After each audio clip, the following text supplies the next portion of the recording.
Assalamualaikum warahmatullahi wabarakatuh. Selamat sore, jumpa kembali. Hari ini beta punya menu makan. Hari ini beta masak nasi putih.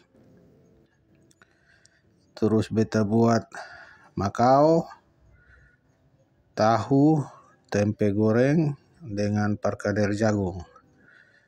Nasi putih ini beta masak seperti biasa, beta kukus 2 kali selama 30 menit.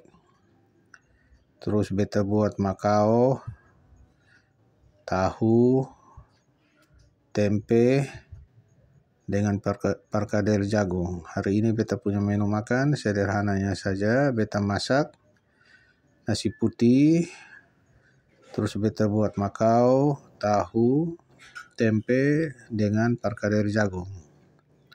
Oke, mantap sekali.